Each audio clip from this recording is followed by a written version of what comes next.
Yeah, I mean, it's actually one of the reasons that we chose to do this would be that, well, there were some stories left untold because we didn't have the right music. I mean, we really wanted to tell the story of the Christmas truce and the Harlem Hellfighters, but we didn't have the right music. It's really important for us that we get it right, that we're happy with it. Else, we better not do it at all. So that's one aspect of it. Second of all, when we announced the Great War and when we went on tour, we met so many fans, and so many fans sent us emails about stories that we never heard of before. Some cases they were, like, what? How could we not know this? And that, of course, wouldn't have meant anything other than that maybe we would do some of these things in the future. However, when the pandemic came and sort of shut down heavy metal touring, of course, we ended up with a situation where, we have some time on our hands, and who knows when it's going to open up. So we decided, you know what, now is the time, because we couldn't finish the Great Tour, from the previous album. So a lot of those songs from World War One, then that era, a lot of people haven't seen those songs live. They haven't had a chance. And so if we would have gone on to a different topic like Napoleonic Wars or whatever, build a new stage set, then those songs, the older songs that we never got a chance to play, they would feel outdated or malplaced somehow. But by doing this and bringing it all together, we can do a big sort of World War One feeling vibey show.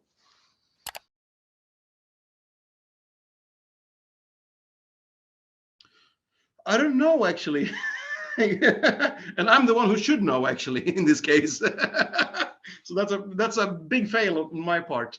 But no, I think this one thing I enjoy from music myself. It's the variation, of the tracks, not only in tempo, but in the feeling or the emotional response you get as a listener.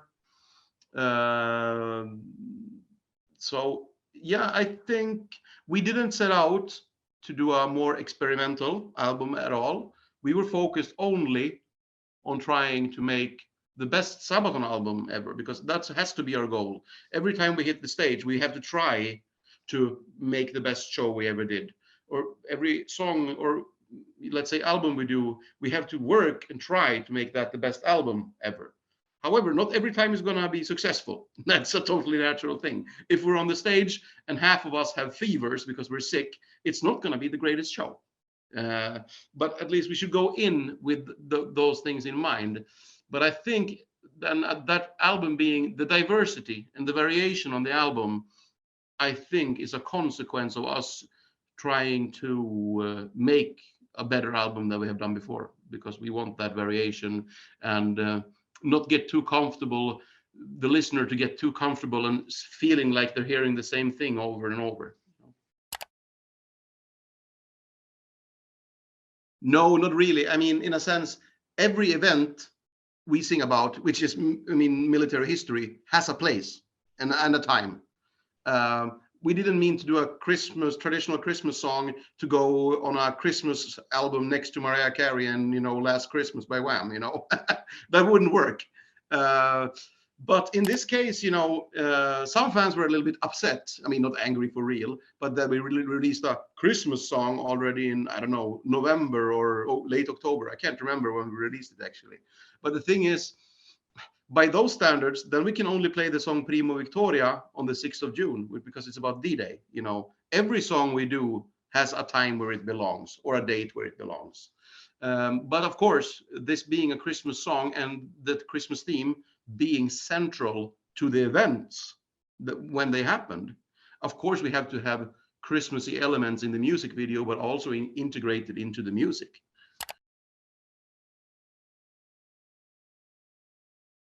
Well, I can give some hints. At the same time, I don't want to be secretive, but at the same time, I don't want to spoil the surprise, because that should be something for the concert goers to discover, in a way, so they get that wow effect. But yeah, we are expanding on what we already had with the Great War, since we're moving in the same era and time. There is actually a whole bunch of people in Sweden right now, as we are speaking, building new parts of the stage set. And I've seen some pictures and hints of what's coming. Both for the Swedish tour, we have some special stuff being built, but especially of course, the European run. And yeah, I think there are things that are going to be very familiar, but there are also things that are going to be a few places where it's going to be what the, yeah, sorry, I'm not going to go there, you know.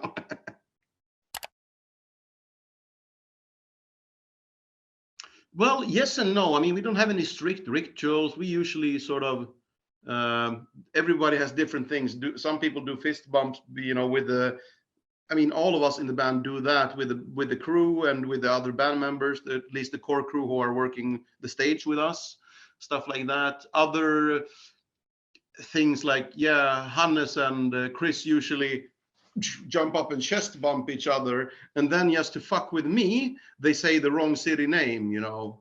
So let's say we're in Hamburg, you know, and then they go, all right, let's rock Detroit. So they're hoping I'll make the mistake someday and say the wrong name, you know. No, not anymore. No, we tried it a few times. It's not a good idea, especially when playing in Germany, when the crowd goes "Noch ein Bier" 3 times, and then you have a shot, and then you have 3 beers, and all of a sudden it's like, "Ooh, hello." Yeah, but I'm not complaining. German beer is usually very good, so I'm gonna add. I'm 50% Czech, so I by by not risking of losing my citizenship, I'm gonna have to add that I prefer Czech beer many times.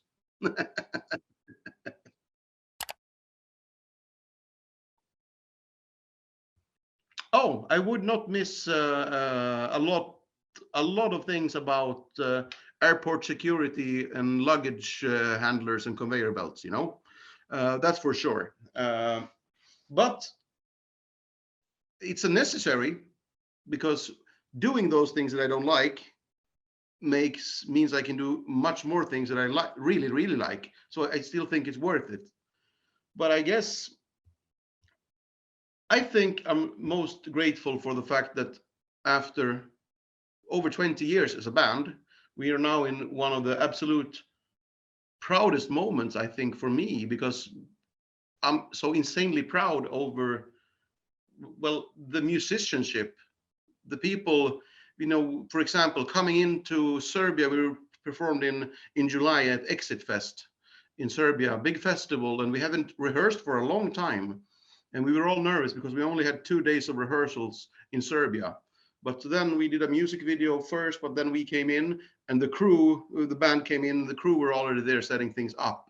To walk into that room, to be as fortunate, like this was my like meeting family again. So good to see everyone, guitar techs, sound engineers, whatever, you know, giving everybody a hug. And then going into rehearsals like, oh shit, this is gonna sound a bit shaky because we haven't playing for a while. But the thing was, everybody had the same fear. So everybody had practiced. So when we started playing, it sounded fucking fantastic.